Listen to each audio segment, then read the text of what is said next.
The rain had been falling since early evening, soft at first, then steady, a quiet drumming against the window pane that matched the rhythm of her thoughts. Inside the small one-bedroom apartment, the only light came from the laptop screen, casting a pale blue glow across tired eyes and unwashed dishes stacked in the sink. She hadn't bothered to turn on the overhead light. It felt like too much effort, like pretending everything was normal when it clearly wasn't. She sat curled on the couch, wrapped in an old sweater that had seen better days, knees pulled to her chest. The silence in the room was heavy, not peaceful, just empty. No music, no TV, not even the hum of conversation from neighbors through the thin walls. Just the rain, the occasional sigh, and the low whir of the laptop fan. Work hadn't been going well. A client she'd poured weeks into, late nights, endless revisions, hopeful emails, had vanished without warning. No explanation, no payment, just a cold, "We've decided to go in a different direction" email that felt more like a dismissal than a business decision. Rent was due in 3 days, and her savings account balance blinked back at her like a warning sign. She'd already skipped meals this week, telling herself it was just for now, but now kept stretching longer than she expected. And then there was the breakup. Not dramatic, not explosive, just quiet. The kind where you realize you've been talking less and less until you're not talking at all. One day they said, "I think we're better as friends," and it sounded so reasonable, so calm that she almost believed it wasn't heartbreaking. But it was, because friends didn't text goodnight. Friends didn't remember how you took your coffee. Friends didn't hold you when the world felt like it was caving in. Now she was alone, truly alone. Not the peaceful kind of solitude you choose, but the kind that sneaks up on you when you're not looking, when your phone stops buzzing, when your calendar stays empty, when you realize no one would notice if you didn't answer your door for a week. She scrolled through her phone, thumb moving on autopilot. Bright filtered photos of people laughing on beaches, couples holding hands at sunset, friends clinking glasses at rooftop bars. Everyone seemed to be living a life full of connection, joy, purpose.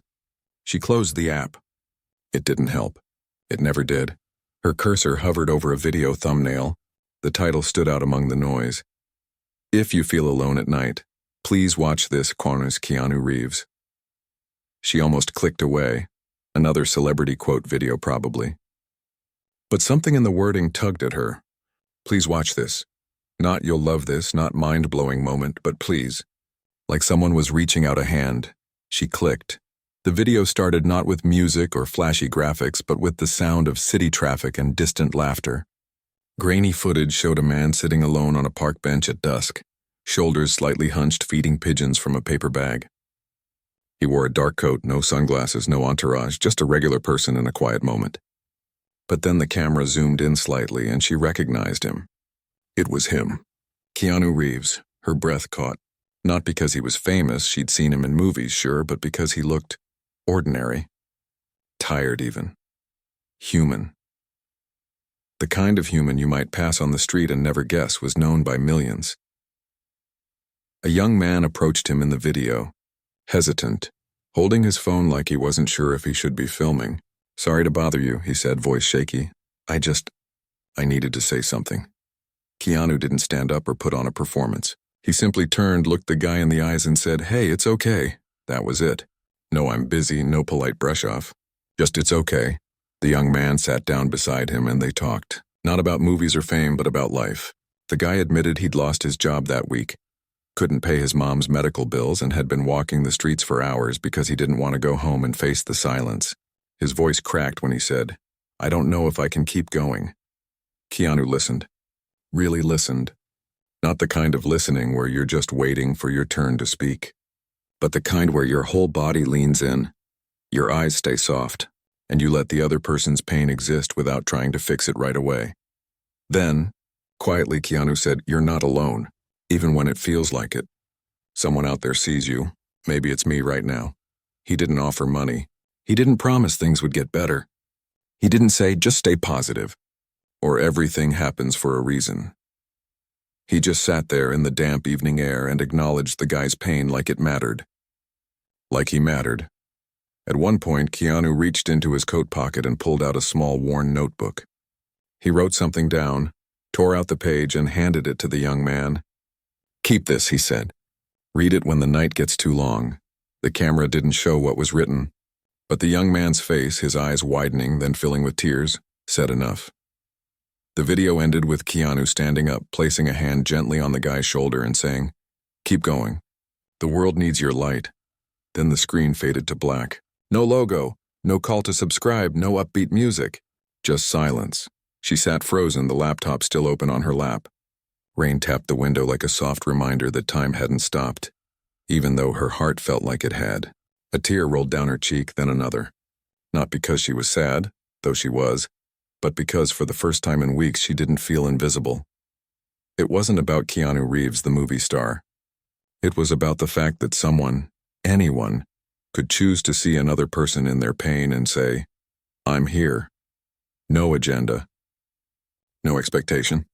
Just kindness, offered freely in the middle of an ordinary evening.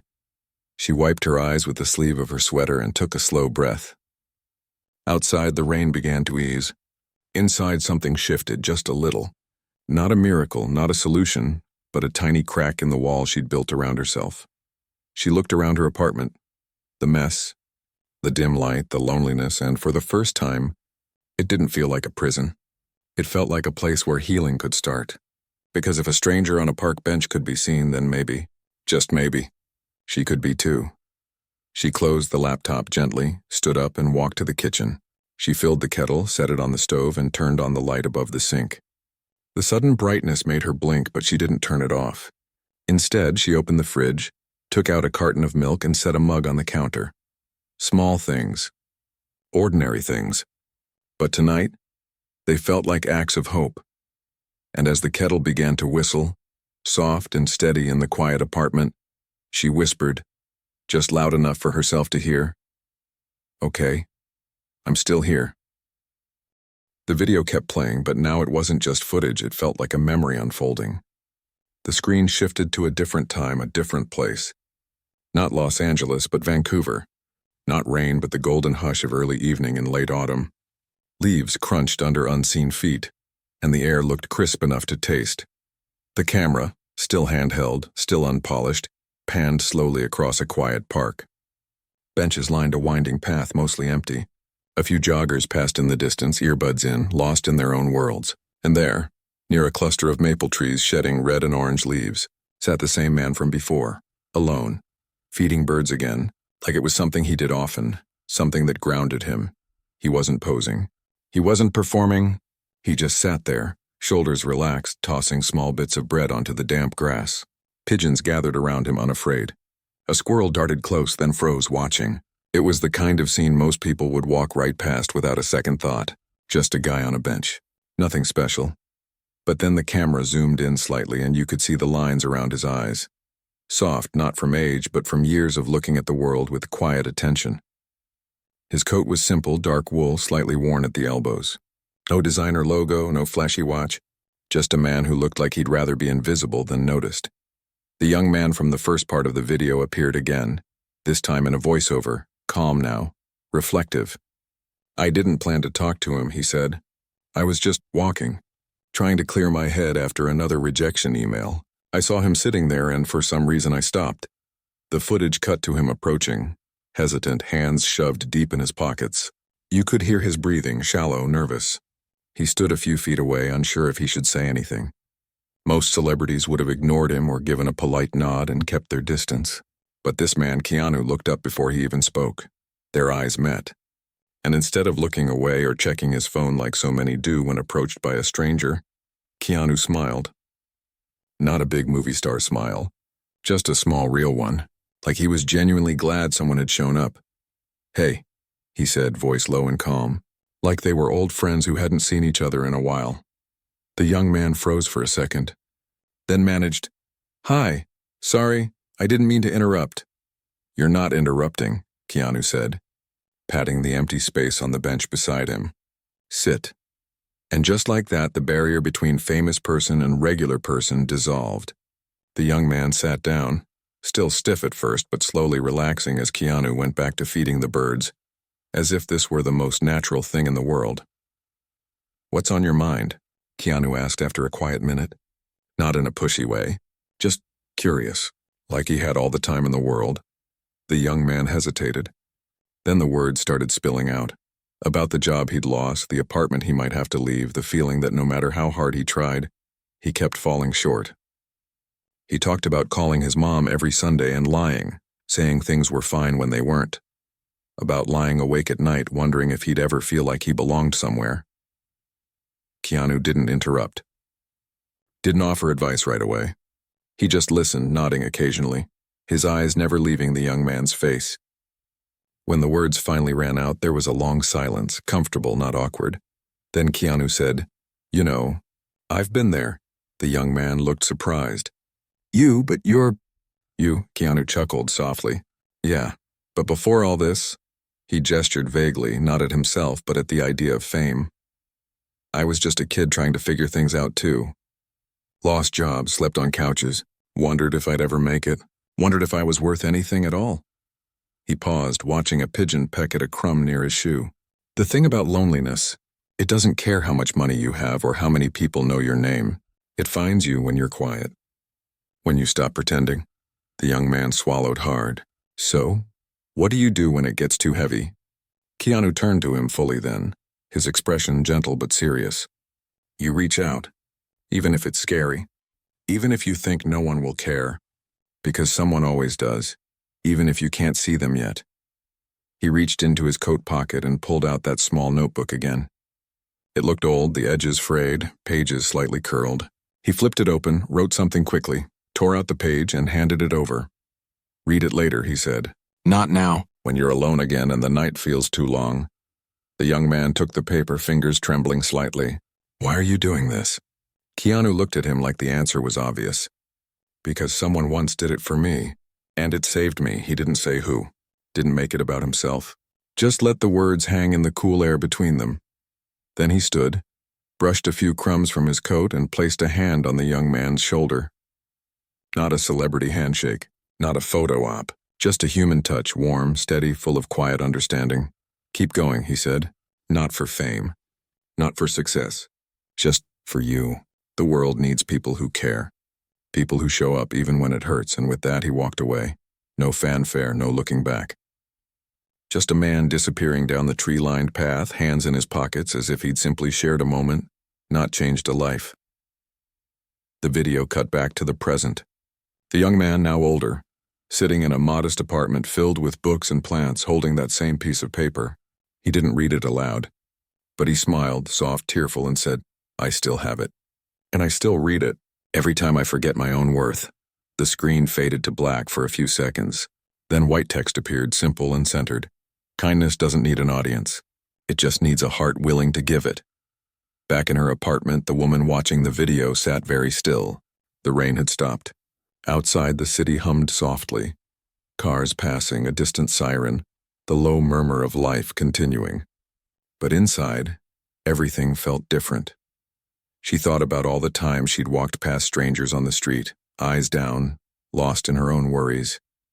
All the times she'd assumed no one noticed her pain, and maybe in doing so hadn't noticed theirs either. Keanu hadn't fixed the young man's problems. He hadn't written a check or called a friend to get him a job. He'd just been there, fully, honestly, and that had been enough. Enough to remind someone they weren't invisible. Enough to give them one more reason to face tomorrow. She looked around her own space, the half-empty coffee mug, the laundry piled in the corner, the phone sitting silent on the couch cushion. It all looked the same, but she didn't feel the same, because now she understood. Loneliness isn't always about being physically alone. Sometimes it's about feeling unseen, and if one person, just one, can make you feel seen even for 5 minutes, that can be enough to keep you going. She reached for her phone, not to scroll, but to open her notes app. She typed slowly, carefully. "If you feel alone at night, remember someone somewhere is thinking of you, maybe even right now." She didn't know who she'd share it with yet, but she knew she would. Because kindness, she realized, isn't just received, it's passed on. And maybe, just maybe, that's how the darkness starts to lift. Not with a spotlight, but with a single steady flame, passed hand to hand, heart to heart, until no one has to sit in the cold alone. The video ended, but she didn't close the tab. She just sat there, laptop balanced on her knees, the screen now dark except for the faint reflection of her own face. Tired eyes, messy hair, but something softer in her expression than before. The weight in her chest hadn't vanished, but it had shifted, like a heavy stone turned just enough to let a little light slip underneath. She reached for her phone again, not out of habit this time, but with purpose. She opened her browser and typed in a few words. Keanu Reeves' real-life stories. What came up wasn't gossip or tabloid headlines. It was something quieter, more human. Dozens of short posts. Forum threads, news snippets, all telling the same kind of story, over and over, from different cities, different years. There was the one about the subway in Toronto. A woman had posted a photo, blurry, taken from a distance, of him standing in a crowded train car, holding onto a pole like everyone else. When an elderly man struggled to find a seat, Keanu stepped aside without a word and offered his spot. The woman who took the photo said she watched him stand for the rest of the ride, swaying with the motion of the train, while the older man dozed off peacefully in his seat. Then there was the story from a comic book convention in Chicago. A young artist had spent months saving up to attend, hoping to show his sketches to someone in the industry. He got turned away at every booth, too inexperienced, not polished enough. Defeated, he sat on the floor near a hallway, head in his hands. Keanu happened to walk by on his way to a panel. He didn't have to stop, but he did. He crouched down, asked to see the drawings, and spent 10 minutes giving honest, kind feedback. Before leaving, he said, "Keep drawing. The world needs your voice," when the artist later said that moment kept him going through 3 more years of rejection before he finally got his first published work. Another post described a rainy afternoon in New York. A woman was crying outside a hospital, overwhelmed after visiting a sick relative. She didn't recognize him at first, just saw a man in a black coat approaching. He handed her a tissue from his pocket and said, "It's okay to not be okay." She later realized who he was only when a fan nearby gasped and started filming. By then, he was already walking away, umbrella tilted against the rain. What struck her most wasn't the fame. It was the consistency. This wasn't a one-time act for a camera. It wasn't charity for publicity. It was just how he moved through the world. Like every person he met mattered, not because of what they could do for him, but simply because they existed. She clicked on an interview link. Not a flashy talk show, but a quiet podcast recorded years ago. In it, he was asked, "Why do you seem so present with people, even strangers?" He paused for a long time before answering. Then he said, "I think we're all just trying to get through the day. Some days are harder than others. If I can make someone's day a little less heavy, even for a minute, why wouldn't I?" Simple words. No grand philosophy. Just a choice. A daily, ordinary choice to see people. She scrolled further and found a quote that kept appearing in different places, often unverified but always repeated with quiet reverence. "The simple act of paying attention can take you far." She read it 3 times. It wasn't about success or money or fame. It was about attention, the rarest gift in a world full of distractions. She thought about her own life. How often had she walked past someone who looked sad and told herself, "Not my problem"? How many times had she assumed someone else would step in, so she didn't have to? She'd been so focused on her own loneliness that she hadn't considered how many others might be feeling the same way. Right beside her, on the bus, in the grocery line, in the next apartment over. And then it hit her. Maybe the cure for loneliness isn't just being seen. It's also seeing others. She remembered the barista at the coffee shop who always smiled, even on busy mornings. The delivery driver who always knocked twice and waited to make sure she got her package.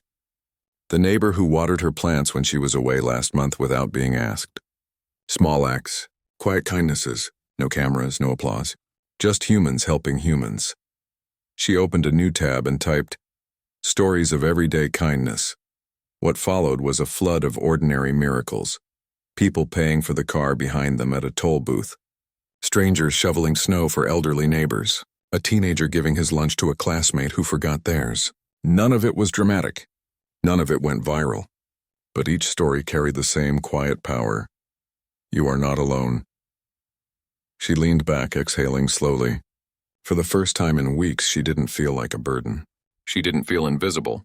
She felt part of something, a web of quiet care that stretched far beyond her apartment, her city, even her lifetime. A chain of small choices. I see you. I'm here. Keep going. Passed from person to person, generation to generation. She thought about the note Keanu had given that young man on the bench. She wondered what it said. Maybe it was a quote. Maybe it was just 3 words, "You matter anyway," and maybe that was enough. She closed her laptop gently and stood up. Walked to the window.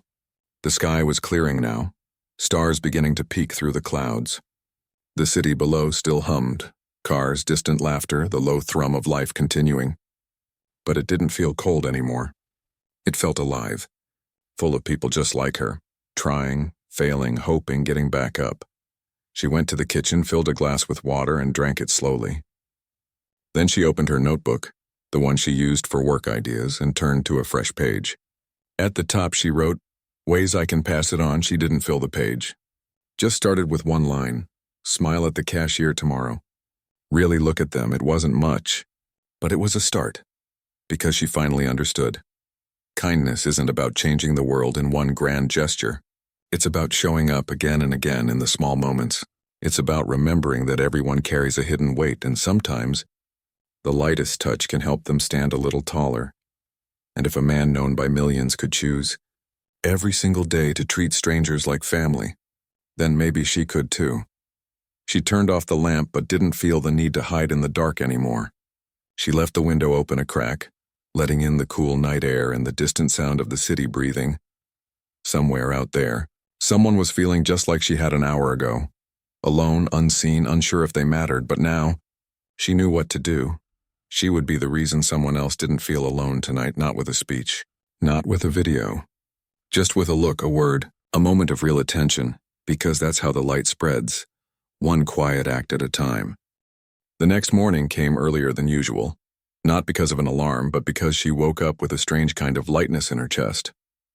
It wasn't happiness, not exactly, but something close to it, a quiet sense that today could be different. She got out of bed without hitting snooze 3 times. She opened the curtains before checking her phone. Sunlight spilled across the floor, warm and golden, and for the first time in weeks it didn't feel like it was mocking her. It just was, and that was okay. She made coffee, real coffee, not instant, and stood by the window while it brewed, watching the street come alive. A delivery bike zipped past. A dog tugged its owner toward a tree. 2 kids raced to the bus stop, backpacks bouncing. Life, ordinary and beautiful, happening all around her while she'd been too wrapped up in her own thoughts to notice. She dressed carefully, not for anyone else, but because she wanted to feel like she was stepping into the day with intention. She chose her favorite sweater, the one that felt soft against her skin, and tied her hair back loosely. Before leaving, she tucked a small notebook and pen into her coat pocket, just in case. The coffee shop down the block was her usual spot, but she'd been avoiding it lately.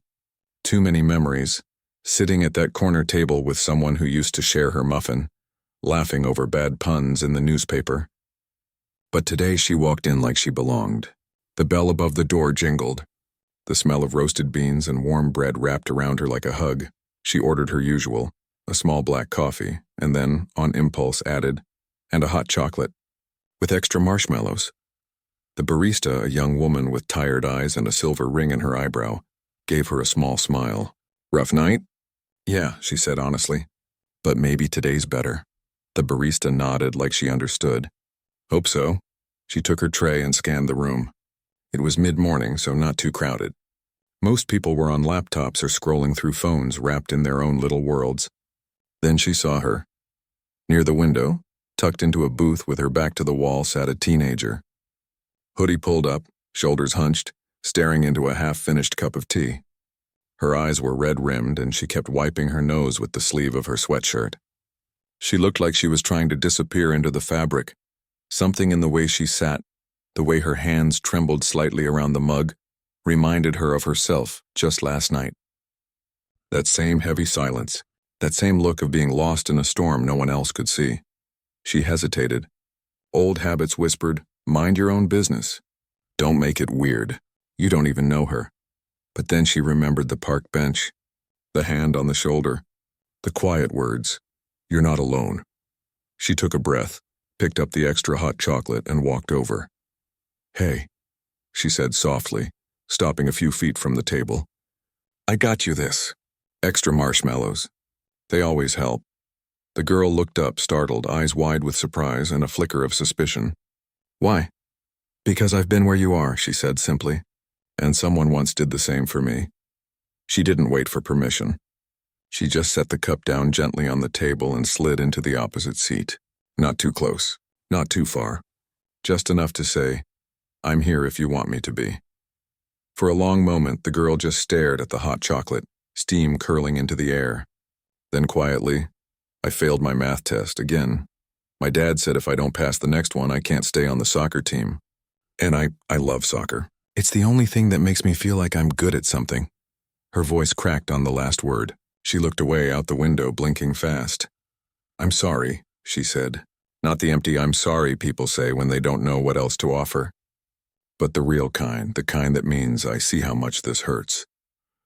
They sat in silence for a minute. Outside, a street musician started playing a gentle tune on a guitar.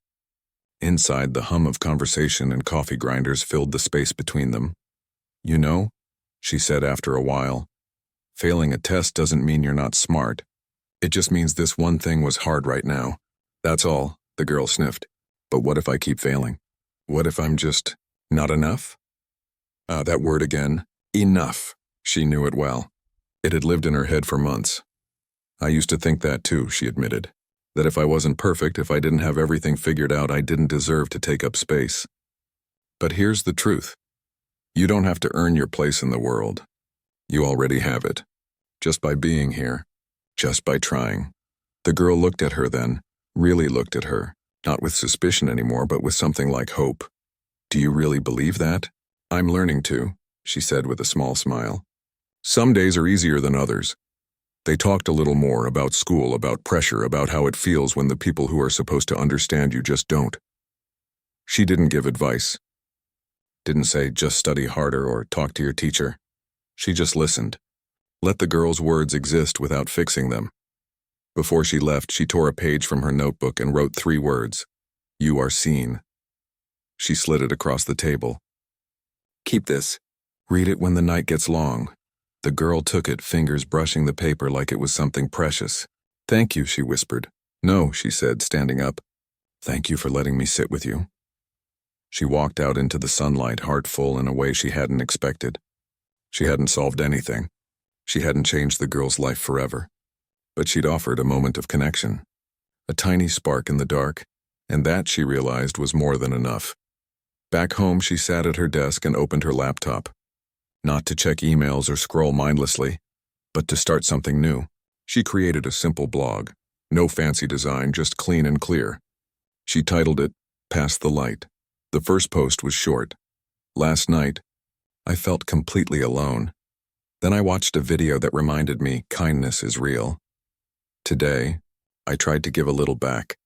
If you're reading this and you feel invisible, someone saw you today, and I hope you'll see someone tomorrow. She hit publish. Didn't tell anyone. Didn't expect likes or shares. She just let it exist in the world like a message in a bottle. Later that evening, as she washed dishes, her phone buzzed. A notification from the blog platform. New comment. She dried her hands and opened it. Just one sentence from an anonymous reader. I read this while sitting in my car crying after a bad day. Thank you for reminding me I'm not alone. She read it 3 times. Then she smiled, really smiled, and whispered, Okay, let's keep going. Because the light wasn't just something you received. It was something you carried and passed on. A month had passed since that rainy night. The calendar on the wall showed the days stacked up like small victories, some harder than others, but all of them lived through. The apartment looked different now, not because everything was perfect, far from it, but because it felt lived in again. A few potted plants sat on the windowsill, their leaves reaching toward the sun. The dishes were clean. The curtains stayed open during the day. And the laptop, once a source of stress and rejection emails, now sat beside a notebook filled with scribbled ideas, kind messages from strangers, and little reminders like breathe and you showed up today, that counts. Life hadn't magically fixed itself. Rent was still tight. Work came in fits and starts. Some mornings the old heaviness still crept in. whispering doubts like old ghosts. But something had changed inside her. She no longer waited for the world to notice her pain. Instead, she'd started noticing others, and in doing so found her own place in the quiet rhythm of human connection. Her little blog, Past the Light, had grown slowly. Not into something huge or famous, but into a gentle space where people shared small moments of kindness they'd given or received. A nurse wrote about holding the hand of a scared patient before surgery. A bus driver described how a passenger once left a thank you note on his seat. Someone else shared how a stranger paid for their groceries when their card declined. No grand gestures, just real, ordinary humanity, exactly the kind she'd seen in that first video. One evening, as she sat cross-legged on the couch with a cup of tea, a new message popped up in her inbox. Not a comment on the blog, but a direct note. Her heart did a small flip as she opened it. "Hey, you probably don't remember me, but I was the girl in the coffee shop, the one crying over a math test. I just wanted to say, your words got me through. I retook the test last week. Didn't ace it, but I passed. Enough to stay on the team. More than that, you made me feel like I mattered even when I felt like a failure. I've started doing little things too. Yesterday, I helped a kid pick up his dropped books at school. He looked so embarrassed. I just smiled and said, happens to everyone. You were right. The light passes on. Thank you for seeing me that day. Someone who's learning to see others too." She read it twice, then set her tea down and pressed her hands to her face, tears welling up. Not from sadness, but from a deep, quiet joy. It wasn't about her. It never had been. It was about the chain, the ripple, the way one moment of real attention could echo in someone else's life long after the words were spoken. She thought back to that video, the one that started it all. She hadn't watched it again, not because she'd forgotten it, but because she no longer needed to. Its message had settled into her bones. She carried it with her now, not as a memory, but as a practice. Later that night, after washing her mug and turning off the living room lamp, she sat by the window again. The city was quiet, bathed in the soft orange glow of streetlights. Stars were hard to see here, but she didn't mind. She wasn't looking for signs in the sky anymore. She was learning to find them in the everyday. She opened her laptop one last time before bed. Not to work, not to scroll, but to watch the video again. Just once. To close the circle. It played exactly as she remembered. The park bench, the pigeons, the quiet conversation. The hand on the shoulder, the words, "Keep going. The world needs your light." This time, though, she didn't cry. She smiled. Because now she understood. Those words weren't just for the young man on the bench. They were for everyone who's ever felt invisible. For the girl in the coffee shop. For the stranger reading a blog post at 2 a.m. For her and for you. Because here's the truth no one tells you often enough. Loneliness doesn't mean you're unlovable. It just means you're human. And being human means you're part of something bigger. A web of people who hurt, hope, stumble, and try again. People who need to be seen, and who have the power to see others. She closed the laptop gently. The room was dark except for the soft light from the street outside. She didn't reach for her phone. Didn't check for messages. She just sat there breathing, present, at peace with the quiet. And then, softly, she whispered the words she'd once needed to hear and now hoped someone else might hear too. You are not alone. Outside, a car passed. Somewhere down the street, a dog barked. Life went on. But in that moment, the world felt less like a cold, indifferent place and more like a shared journey, messy, tender, and full of hidden kindnesses waiting to be noticed. She stood, walked to the kitchen, and filled a glass of water. As she drank, she thought about tomorrow. She didn't know what it would bring, maybe good news, maybe another hard day. But she knew this, she wouldn't face it alone. Not really, because every time she chose to listen, to smile, to offer a hot chocolate or a kind word, she was part of something that couldn't be broken by rent bills or rejection or silence. She turned off the kitchen light and headed to bed. But before pulling the covers up, she opened her notebook one last time. On a fresh page, she wrote, "If you're reading this and it's late and the world feels too heavy, please know, someone saw you today even if you didn't notice. Someone is rooting for you, even if they don't know your name. And your light? It matters. Keep going." She left the notebook open on her nightstand, like a promise to herself, and to anyone else who might need it. Then she turned off the lamp, lay down, and closed her eyes. Outside, the city breathed. Inside, a heart rested not because everything was fixed, but because it finally remembered it belonged. And as sleep gently pulled her under, the last thought she held was simple, true, and enough. You are not alone.